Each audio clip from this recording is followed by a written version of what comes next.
Welcome to the Alternative Leader podcast. My name is Mary Williams and I'm the Mind Architect.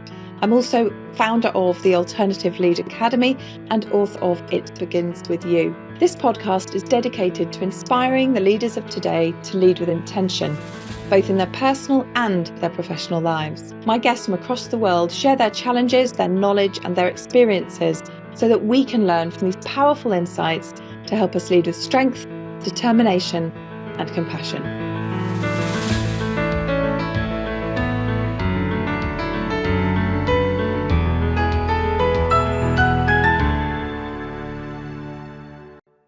Welcome to the Alternative Leader podcast. I'm Mary Williams, the Mind Architect, and I'm your host. Today I'm going to be speaking to Haque. Mo is a keynote speaker on empowerment and inclusion. He's also the author of Choosing to Stay, How Cancer Gave Me My Life Back, and he now uses his incredible story to make positive difference in the world. And we're going to speak to Mo because he's got a fascinating story about how he's come through his cancer journey. So Mo, where would you like to start telling your story? It's great to be on your show. We go back 5.5 years now, 2014, December, when the doctor said it's cancer and that I had a small chance of success. And that is where the cancer journey begins, when I was totally shattered. I was 31 years of age and my life just instantly changed from waking up in the morning, getting ready and going to work. It was now waking up and home and hospital and going to bed. It was a case of, will I wake up in the morning? Right. And that was the very start of it. Can I ask what the signs were? What led you to even get tested? So it's a great question. Now, looking back in hindsight, there was a lot of stomach upset. So I'd be in meetings at work when I'd have stomach ache and I'd have to get up and walk around or go to the toilet. The stool or my poo was loose, it was inconsistent. And I really didn't know what was causing that. But those symptoms would come and go. But it was when that pain just was there constantly. I was coming home from work one evening where I developed a pain in the left abdomen. And then that pain just grew and grew and grew. When I went to bed, I wasn't sure if I'd wake up. It was that bad. And so when I did wake up, the first thing I did was walk to A&E. The hospital is like a 5-minute walk. Right. And at A&E, the doctor asked for my family history, and my dad had died from bowel cancer when I was a baby. Right. And so he was like, okay, we need to put cameras inside to find out what's going on. They already checked my bloods and they found me to be anemic. And he said, for a guy my age, that was unusual. And it took 6 weeks to have the cameras put inside, a colonoscopy and an endoscopy. In that time, we had more blood tests, more x-rays, ultrasounds, but nothing really came back. And it was at the colonoscopy stage where they found an inflammation that was too large. They put me in for a CT scan straight away.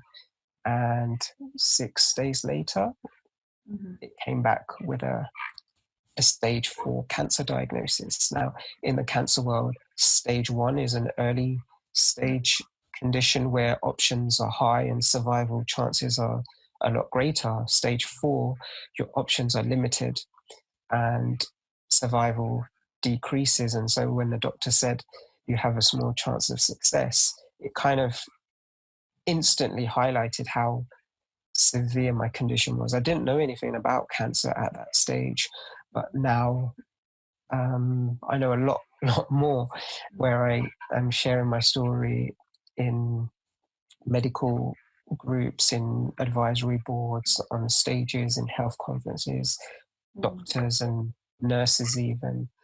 And yeah, so the signs were there, but I didn't know what they were. And now it's a case of sharing those signs as much as possible to stop others from developing cancers in the first place. And you have a fascinating story about actually how you ended up getting the treatment that's worked for you, don't you? Yeah. So you had a conventional you went the conventional route, and then it changed. So tell us a bit more about what happened there. Yeah. So I had a year of standard NHS treatment, which included 18 cycles of chemotherapy, included a major operation, removed my colon, part of my stomach. I've been given an ileostomy, which I didn't know what that was, but it's a pouch that collects my poo, basically. So I don't go to the toilet the way I used to. It comes out in my bag and I have to change the bag every day. I need to really empty it out. And so that procedure was life-saving. Right. And this week, in fact, someone in the UK refused to have that surgery, and he was given the right to refuse that surgery because he didn't want to live with a stoma, and he's now died. And so the messaging is clear, like stomas can save lives, and it's destigmatizing that message. Unfortunately for me, my cancer kept growing. It moved into the lymph nodes, and then I had a different type of chemo, and that didn't work either. And so the doctor said they'd run out of treatment options. Now, because my dad died of bowel cancer relatively young, and me being diagnosed relatively young, there was a genetic condition that they wanted me to be tested for called Lynch syndrome. And I was tested for it and found to be positive. Now, someone who has Lynch syndrome has a high risk of developing bowel cancer. Women with Lynch syndrome have additional risks of gynecological cancers. Right. Now, if you know you have Lynch, you can be put on surveillance programs. Aspirin has been shown to reduce developing cancers. Right. But if you don't know, then it's kind of like there's something inside of you that is putting you at high risk. But researchers showed a drug called immunotherapy works really well with Lynch syndrome cancers, and my doctors were desperate to get me on it. The only problem was it wasn't on the NHS, so we put in an application for funding. 3 months later, they said no. We were looking for clinical trials. We were hopeful of some opening up, but they were delayed, and the ones which were opening up were only taking new patients, and because I'd already received 2 lines of chemo, I was excluded. We applied to the drug companies for compassionate use, but they too were like, no, it's available on the market. If you want it, pay for it. So when I asked my doctors how much it would cost, they said you needed to be a millionaire. And so we were looking for other ways to gain access. So we got in touch with doctors in America, doctors in India, in Europe, but every avenue was a no. We looked for a political route. So my MP, Keir Starmer, who at the time was 1 year into being an MP. I didn't know who he was. I kind of ambushed him at a Meet Your MP event, and he took on my case straight away, and him and his team represented me to the Department of Health, Jeremy Hunt's office, and he didn't want to know. They came back and said it's a decision for the NHS. And so I exhausted all those routes, and a friend of mine said, let's fundraise. And I was in no position to fundraise because, I mean, I was okay asking for help because I could not have done the cancer up until that point, 1.5 years on my own. I needed help with shopping, with transport, with cleaning, with all sorts of stuff. But when it came to money, there was no way I was going to ask for help. But can I just ask why? What was the money issue?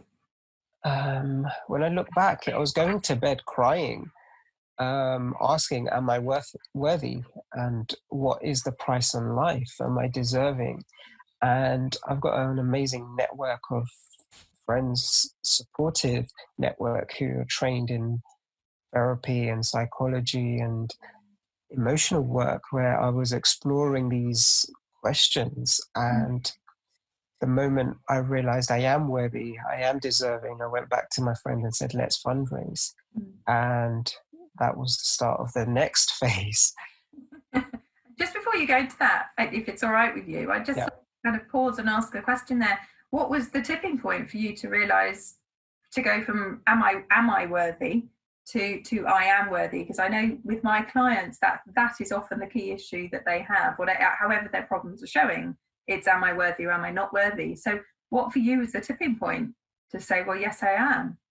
Yeah, so it actually also goes back to the original diagnosis, where two of the questions right from the start was, what does this mean? And will I choose to stay? So it became my search for meaning. So throughout all the lows of the treatment, because the side effects were horrible, were brutal. And so throughout all of that, it was, what does this mean? And exploring the meaning of my life. Mm-hmm. Meanwhile, there was a question of, will I choose to stay? So everything I did was, it was about my choice, the, how I choose to approach the condition, how I choose to take the doctor's words. Like, there was a sense of empowerment in that process. Now, when it came to deciding to fundraise, I had reached the lowest of the low, where I was in a depressive state, where I'd be at home rooted on my sofa. I wouldn't shave, I wouldn't shower. I was, I had people visit me as if I was dying, and medically I was. And I got a notification on my phone. I had a calendar invite with a friend, Roberta, who was over from Brazil, and that was in the diary months before. And I remember thinking, at this point, I'd cancelled so many appointments with friends. And I remember a voice inside of me said, if I cancel on Roberta, I may never see her again. And it was with that, I had a shave, I had a shower, I got changed, and I went out and I met up with her. And we go back at this point, probably 10 years. We both were elected as student leaders at our university. She was the president, I was vice president. And we had another colleague, David, and she was in Brazil, I was in London, and David was in Dubai. He resettled over there. And so I was meeting with Roberta, and out of the blue, David had come and surprised me in joining us. And it was in that moment, it was a case of, wow, there's so much love around. And the next day, my former gym instructor invited me for pizza. And he said, do you want to step into my gym, or the gym? Because one of the saddest days was canceling my gym membership. I was a fitness person, and not being able to go to the gym hurt. And so when I walked in and the music was on and seeing the machines, it was a case of, Ali, I'm going to step onto one of these treadmills one of these days. And those interactions, coupled with doing the inventory of my life, where as a kid I was always about helping people. I would be at home at 9 o'clock and one of my neighbors in my block would ring and say, look, the gas isn't working, can you come? And I'd go and, like, as a child, I would set the boiler, the, like, little things like that, or their computer would stop working and I would go and fix it. And this was like on a community level. I'd given back all through my life and through my work. And it was a case of, this was my time. And, I am worthy, I am deserving. And so it's a long way round of answering your question. It was a combination of things that were happening in my external world, but also an inventory of looking back. And, I have given unconditionally. And so this was a chance for others to give back. And it wasn't a known that we will raise the money, because at this point we were clearer in knowing how much. And it was a case of £200,000. A lot of money. And, like, the spectrum was, we'll raise a small amount because I knew my friends and my family would donate. Or it was a case of someone incredibly wealthy will come in and say, here's the money, here's your treatment. Like, that was the spectrum, but it was going to be me choosing to stay and doing what I could do. There was no guarantees. I had some people say, Mo, there's a chance you're not going to make it. Are you prepared? And so it was hearing those voices at the same time, but it was a case of, I'm going to do whatever I can once we made the decision. And then Mm. And then that's Choose what to we did. stay. It's a lovely phrase, choosing to stay. And you mentioned that was asked at the beginning. Was that something the medical professionals asked you? Or is that something you asked yourself? So it goes back a few years earlier, maybe 2.5 years earlier. I remember it was 2012. I went to see Gabrielle Bernstein. She's a spiritual speaker, author. And I went to hear her speak and give a lecture, and someone in the audience asked why their mother died of cancer. They'd gone to see a spiritual healer who was famous for healing people, and why it didn't work. And Gabrielle's answer was a question in terms of, did your mum want to stay? Did your mum want to be alive? And the daughter instantly said no, she'd had enough. And so for some reason, that interaction stayed with me in my consciousness.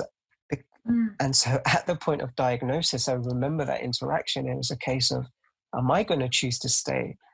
And so, yeah, that's where it came. And it was a driving question. Yeah, it's interesting, isn't it, how these things sort of stick in our head and become hugely influential on. And so you did go on to fundraise, and you did raise enough money. So tell me about the new treatment and how that's affected you. So, incredibly, we started raising the money, and within month one, we'd raised enough to start the treatment. So when we started the treatment, I say we because it was a collective effort. My doctors, my family, my friends, complete strangers who I still don't know, are all part of my story. And after 4 cycles, 3 months in, the scans came back incredibly positive, where the tumors, some of them reduced by 70%, some of them by 30%, 40%. It was just what the research was showing. A Lynch syndrome patient responding really well to immunotherapy.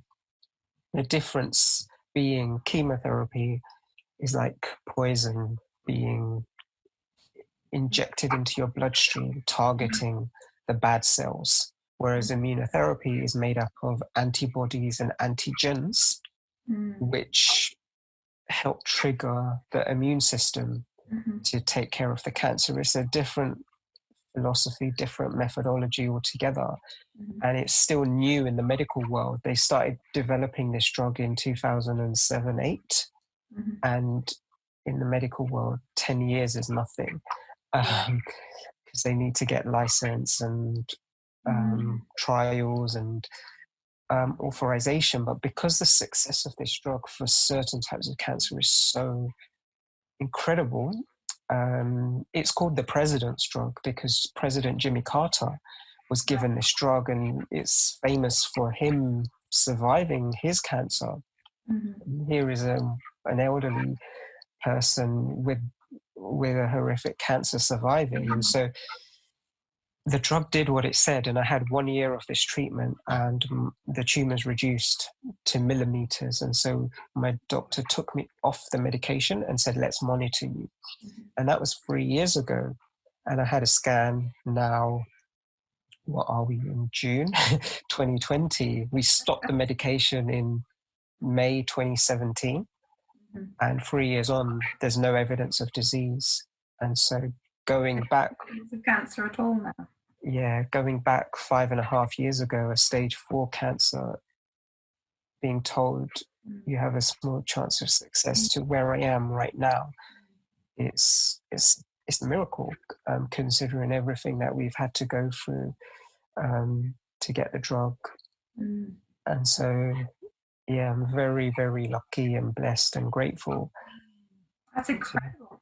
To be here having this story, having this conversation. Yeah, it is incredible.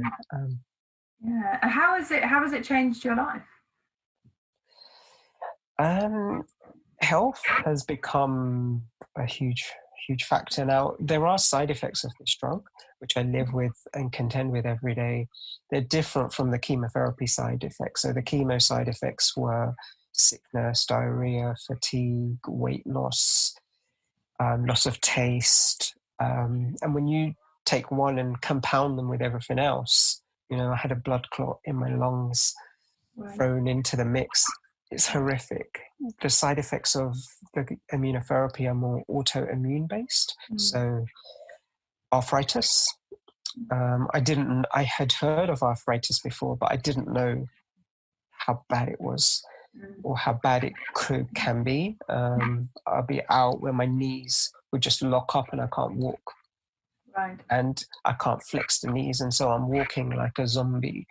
Or I can't, my hands will stiffen up, and so if someone shakes my hand, it would make me scream, and someone will get offended, like, what have I done? And I've also experienced ulcerative colitis, which is an inflammation of the rectum, and that causes different symptoms for different people. But putting those health issues aside, I've been able to go on and write a book, which you put in the introduction, Choosing to Stay.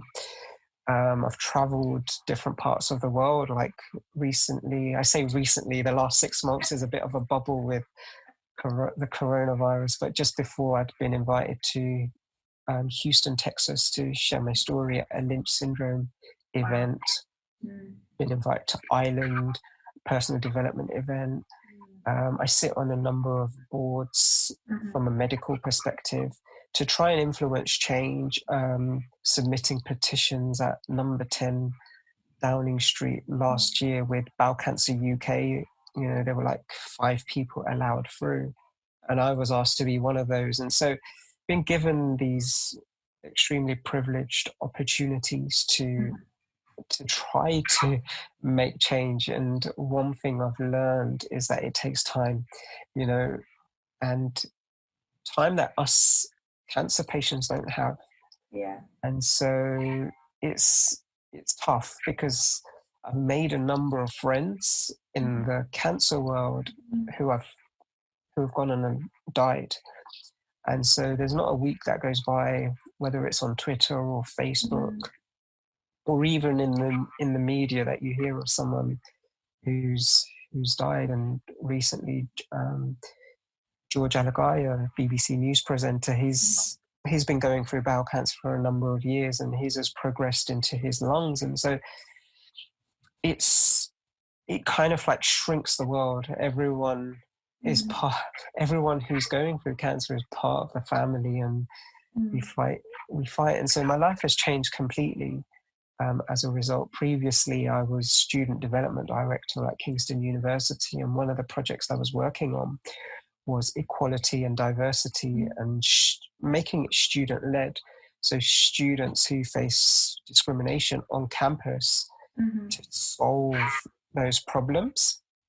And I was so passionate about it that it got kind of derailed by the cancer and the events of the last 2-3 weeks with George Floyd's murder, and the protests that have followed kind of relit that fire within. And I'm revisiting a lot of the material I missed because of the cancer. And so it's a case of, how do I now, kind of use my voice again to a cause that I have an affinity to. There's a wonderful story of community, isn't there? Community and care all the way through, that right from being, a young boy, you were very involved in your community, just very naturally helping others and sort of, going out and helping people light their boilers and things. And then through that the aspect of the cancer, you've managed it as a community of doctors and friends, and then reached out to a wider community of people, as you said, asking for fundraising from people who will never know you or meet you, and then taking that sense of community onwards in looking at the diversity and inclusion again. So there's a kind of a wonderful sense of sort of love and affection almost that comes through when you speak. Is that something that you really feel now? Yeah, I mean, some of the fundraising stories are just incredible and completely on various different levels. And so one morning I woke up to a Facebook message, and they were friends of friends of friends of friends. I think it was 5 or 6 steps connected, and I don't think they even know who was connected to me. But it was Alex and Stephanie, a couple who were traveling in New Zealand. They heard my story, and they'd had a lot of love given their way while traveling through Asia and Australia, where they wanted to give back. And so they decided to do a cycle trek from the south to the north of New Zealand in a 50-day period. And I'm receiving this message saying, why would you do that? And they ended up raising almost £5,000, which completely blew me away. And I was following their story, and I was kind of scared for them because they weren't trained cyclists. Stephanie hardly ever cycled. And here they were just on this campaign, and they're now back in the UK, and I have met up with them a couple of times, and it's surreal. Yet closer to home, my local pharmacy were holding a collection for me on their counter. They had a little poster and a collection pot. And one day I walked in, and the pharmacist, Nikita, said, Mo, you're not going to believe this, but there was a homeless woman who came in, and she was either in for a cup of tea or painkillers. And she read my story on the counter, put her hands in her pockets, and put some coins on the table and said, I want to be part of the campaign. Oh. Now, the pharmacist, she was like, no, push back the coins and said, no, you keep your coins. I will put that in for you. But the woman said, no, it needs to be my coins. I need to be part of this campaign. And I'm hearing this story and in tears, like someone I will never know. I don't know her name. I don't know what she looks like. And I don't know where she stays. And it just completely changed my perspective of someone who I would have perceived had nothing, gave everything, quite literally on that day for me. And yeah, so that love and affection, like there's story after story after story. And yeah, so, and even now when I'm walking the streets in my local neighborhood and someone recognizes me, will stop me and ask, are you the brother who had cancer? Are you the guy who had cancer? Are you Mo? And how are you and what you're up to? And so we're talking like 4 years ago when I began fundraising, and all this time later, people still care. And so, yeah, absolutely. In my head, I'm thinking that's the second book, the stories of all the people that fundraised for you and why it had effect on their life. Yeah, I mean, I am toying with a working cover called Humanity Said Yes, to then share the fundraising story, because book one wouldn't have given it justice. So I didn't even try to share the whole fundraising side of things. I think it is human stories. I mean, part of what brought this podcast about was that I'd actually been through a very challenging time with my son. I mean, nothing compared to what you were, but he'd had glandular fever and been off school for sort of 8 months. And I sort of looked at my business and thought, well, I haven't been networking, and it'll probably be very quiet. And one day I laughed out loud and realised that my own laugh startled me, and I realised that I just hadn't laughed in a long time. It'd been such a stressful period. And at that time, I tried really hard to have conversations with all my LinkedIn contacts. And I had just a day where randomly I spoke to 3 different people on 3 different continents, and the energy that we just got from each other, and bits of advice and bits of help, bits of learning. And I came off, at the end of those calls, just sort of buzzing with an energy. And I just thought, this is brilliant. And actually, I recognise in myself that I'm lacking in this drive. So I thought, okay, I'm not going to have clients for a while. I'll start a sort of a challenge for myself, and it was 100 days, 100 conversations in 100 days, and I hashtagged it onto LinkedIn. Wow! So I set this challenge, and I thought what I would do is I would just speak to people like we are speaking now, but I'll just write a post. So I won't do a video or anything, and it was all based around challenge. And so I'd speak to people, and it just picked up. this amazing sort of connection with people, that I had people then contacting me saying, I want to be in your 100, I want you to interview me. And the stories that came out that people generously shared was just phenomenal. And I ended it actually at 56 purely because the feedback was so intense that it was taking me all day to answer all of the comments from every post. And some of those people are still, they're my sort of good friends. Some of them are contacts, and all of them had this amazing sense of challenge. But that story of humanity and humanity after humanity and community and everybody coming together, that really resonated. And actually that's what led to the podcast, was lots of people saying, we absolutely love that, please build on that and do more of that. So I fully understand when you have that sense of people just engaging as humans, supporting each other, even when they don't know each other. Yeah, absolutely. It's such a fantastic story. I mean, I would love to read the stories of why those people got involved with that cause for you, and what it did to their life, what it gave them. That story of that homeless woman giving you all of her money. It's just absolutely incredible, isn't it? Yeah. That's beautiful. And so, so at the moment you're sort of healthy. I mean, I know that you're under quarantine at the moment. Yep. But you're healthy and well and kind of looking forward to life and the things that you're going to do in it. Yeah, I have been shielding from before lockdown was announced, and it's taking stock now in terms of reflecting on the 5.5 years and how I now want to move into the next. Like, it's difficult because living scan to scan, it's kind of like you're at the mercy of what the scans are going to show. But the last scan was 8 months, an 8-month gap, so they're getting longer. And so it's giving myself permission to actually say, yeah, I'm gonna live longer and not be limited to that kind of bubble of, we don't know what's going to happen after 3 months or 6 months, because that in itself is a bit of a limiting factor, not being able to take risk, like thinking ahead. So there are challenges all the time, and it's recognizing what those are and working through them. I think it's an incredible story, and I'm absolutely looking forward to reading your book.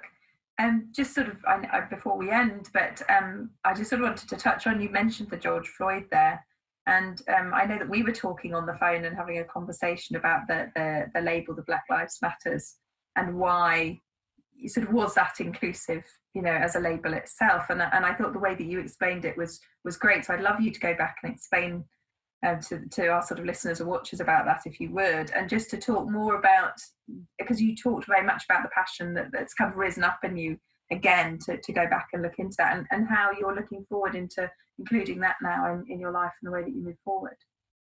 Yeah, so I go back to Black Lives Matters, and it takes me back to work I was doing when I was at university, and it was part of a student union campaign. We had Black student campaign, Black History Month. We had Black student officer position. Now, the NUS definition of Black student was anyone that's non-white, and so already in my mind, I'm part of the struggle. It's different, completely different. But when it comes to Black Lives Matter, I don't think enough people know the origin of how that moment came about, or this movement came about. And I don't know how many people have gone on and Googled Black Lives Matter to actually learn about the campaign. And when you do, you learn it came about in 2013 after a Black man, Trayvon Martin, I think is the name, I need to look up the notes, who was murdered by George Zimmerman, a white man, and he was acquitted, and the system allowed for a Black man to be killed. And so the campaign came about against police brutality against Black people who were disproportionately discriminated against. And so when you go back and read the history of the struggle and how it came about and the injustice in the system is designed to lock up Black people. Like, you look at the statistics, 40% of prisoners in the US are Black, where 97% haven't been to trial because they're too poor. Yet only 6.5% are the Black male population. And so the numbers don't make sense. And so when you look at the number and you look at the statistics, you get a feel for, Black Lives Mattering. And the statement that comes to mind is, only when Black Lives Matter will everyone else's lives matter. And so when people go and do the research, I have no doubt you'll think differently, or they'll think differently about it. And in terms of my passion, I've experienced, racism and discrimination and being stopped and searched and detained. And it's a humiliating experience. And in public, like, remember Hendon Central Station, I was stopped, searched under a terrorism act, and it's horrible. And then you were just walking through. You weren't.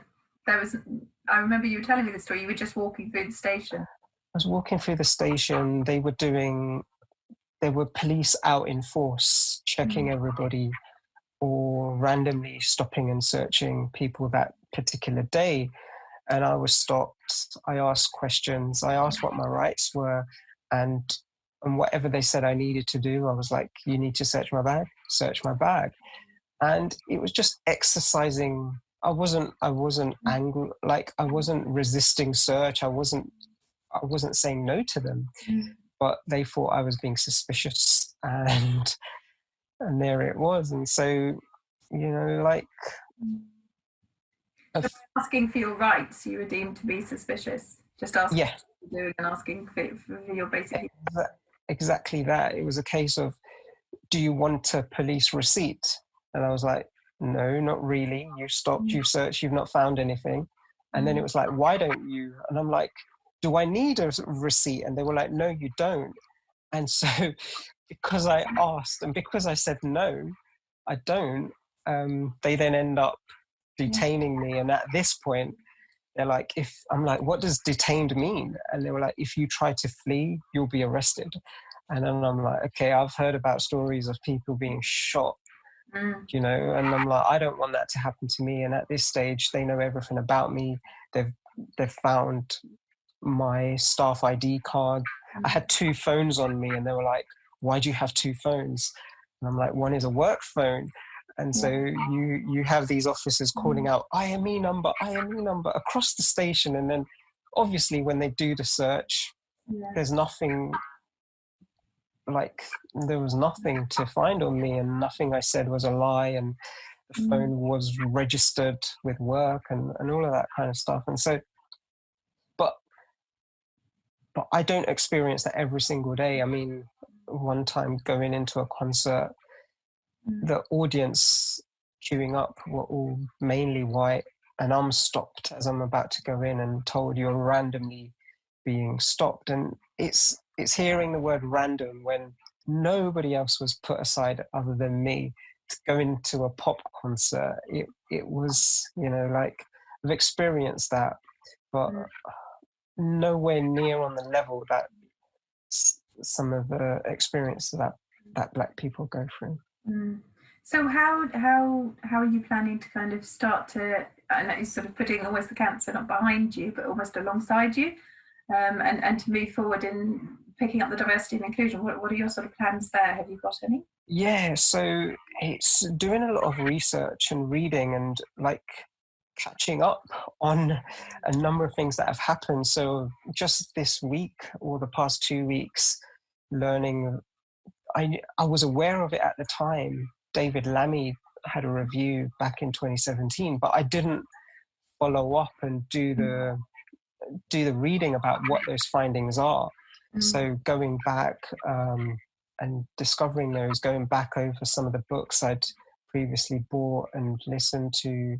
So Akala has got an amazing book called Natives. I bought that earlier this year, and just going over that, listening to podcasts. So a lot of it is about educating myself and being clued up on what's happened in the campaign, and then seeing how that ties up with my personal interests and my personal influence on a community level, and how I can do that. So kind of like have an open space at the moment, and seeing how I can support other campaigns, or how I can add to the conversation in a positive, constructive way. And I think that's really lovely. One of the things I've noticed on social media is lots of people sort of rushing in. And certainly for me, I don't think I've said anything on social media because I found it so incredibly distressing just watching that video. I felt that I needed time to just to sit back and to work out, what do I want to do with this? How initially to kind of get over the upset, but then to be able to have a kind of clear mind again to go, okay, how can I help, and what do I need to do? And I think, it's important, as you say, sometimes to reach out to the organisations that are already in there and already know what's useful, and to say, how can I help? What can I actually do that's helpful, rather than me just kind of randomly picking something that actually might not be that useful. So I think, and I've spoken to a lot of other people actually who said, yes, I found it so distressing, I've almost been unable to speak about it. And I'm just kind of, breathing, and then I'm going to step in and actually contact people who are running the campaigns, say, how can I help? What's useful? So it's sort of exciting. Watch this space for you moving forwards. Yeah, I think everyone has a role, because when you listen and you learn, you can then call it out, because racism and discrimination happens on a spectrum. There are the obvious versions of it, where someone is calling someone an abusive word, and you know it's racist, but then there are more subtle forms of it showing up. And so, in the home or in social settings, if someone says something, to actually call it out. At work or place of employment, to actually look at what's happening in the boardroom and who's employed in senior positions, and like it's a law to the legal side to collect monitoring data, but how much of that monitoring data is actually looked at and assessed and acted upon? And so I think there is a role for everyone in this. And yeah, I would hate for what happens next is to be forgotten in a few months, where saw a number of Blackout Tuesday social media posts, and it was kind of like a let off. I've posted this, and that's my contribution, right? I didn't, because it felt performative for me. Yes. And yeah, and so it's great that people want to be able to help and share, and it's going to take a few more steps to at least to get more. Yeah, I wasn't actually aware of the Blackout Tuesday until actually late on Tuesday evening. But yes, I feel the same. It's not enough to just post on social media. Actually, if you want to stand up and be counted, you have to stand up and be counted. And that's why, certainly for me, stepping back and seeing how I can do that really effectively, even if that's one person at a time, that's more important to me than blacking out my social media. But I think it's important, isn't it, for people to feel that need of belonging and to have something they can instantly do. For some people, that's really important. But we need to wrap up. So I could talk to you all day. But I have 3 key questions that I ask every guest. And so I'd really love to ask you those questions. And so they are: when you were going through your cancer challenge, was there a book, a film, or a piece of music that helped you or inspired you through it? Yes, the book, it's called Man's Search for Meaning, Viktor Frankl. And that tied into my question, what does this mean? So that book I recommend to everyone. The film would be The Theory of Everything, Stephen Hawking story. Incredible, just gave me so much hope. And the song is fight song. Rachel Platten. I can't even remember her name, but that was my song. This is my fight song. There were a number of other songs, but that one comes to mind. Very inspiring, absolutely. Yes, beautiful film, beautiful book. The song, I don't know if I know the song. I'll have a look at. Yeah, Google it. Look and listen. And so my second key question to you is, for people listening today, maybe going through challenges of their own, maybe going through similar challenges to you, what would be your key piece of advice to anybody going through a challenge right now? What would be your kind of takeaway today? There'll be kind of two takeaways. One is the questions that you ask will drive your focus. So in my case, it was, what does this mean? Will I choose to stay? So ask yourself questions that are going to empower you. And secondly will be, you're not alone. That there's so much love out there. And people do want to help. People do care. And it's reaching out. Your immediate people may not, if that's your reality. But online, Twitter, Facebook groups, there are so many people that want to be there for you. So seek them out. That's lovely. It reminds me of, I used to run workshops for people who are coming out of cancer treatment, and it was to help them kind of find their new normal, obviously a phrase we use now. And I remember one of the women there telling this story, and she'd had breast cancer, and she said there was a man who was about mid-70s, a neighbour, and she said, he obviously really wanted to help, but did not want to talk about breast cancer with her, and he would just come and mow her lawn. So he just showed up at the house one day and said, can I mow the grass for you? And she said, the cancer wasn't mentioned, but he just came, every week and just mowed the lawn. And actually in the end, we devised a sort of almost a pro forma, which had, I'm at this stage of my cancer. If you'd like to help, these are the things that are useful. And we had it go through, I think it was just diagnosed, just going through treatment, and then just after treatment. So it had different things on. And they had it as something they could give to friends and families to say, if you want to help me, this is how useful. It's just lovely that, like you say, community often want to come around you, and sometimes it can be hard to ask. So that's fascinating. And so my third key question is, if you were standing in front of the sort of world leaders of today, what would you say to them? World leaders. I think today's world leaders is a bit of an oxymoron. So you look at America, Britain, Russia, China. They're the countries who have the UN security veto, right? But all of those leaders come from a place of self-interest and power. That's my perception of what I'm seeing. And then you have the tech leaders of the world, like Mark Zuckerberg and Facebook and Google and Amazon, and how an algorithm can polarize huge numbers of people. And so I don't think my message will be to those people in power, because a lot of it is money driven and self-interest driven. And my message will be to ordinary people to become leaders themselves, leaders in their own community, leaders in their own workplaces, to make changes and to find each other out and actually be the leaders that the world needs. That would be my message. Well, that's fantastic, because that's the entire premise of the Alternative Leader podcast. Is amazing. Step up and be an alternative leader, whether it's in your family, in yourself, in your workplace, whatever it is. That's exactly what I'm trying to achieve. Amazing. So it's lovely that you say that. Thank you so much. We met a couple of years ago, or a year ago, we were saying a couple of years ago, and you had such a fascinating story then, and I'm so happy that you've agreed to come on and share it with us, and so happy at the diagnosis, because obviously when I spoke to you last year, this you hadn't had this all clear, so that's absolutely amazing. So thank you so much for coming on. I really appreciate it. No, it's a pleasure and an honor to share. So thank you for having me. Thank you very much. Thank you. Take care.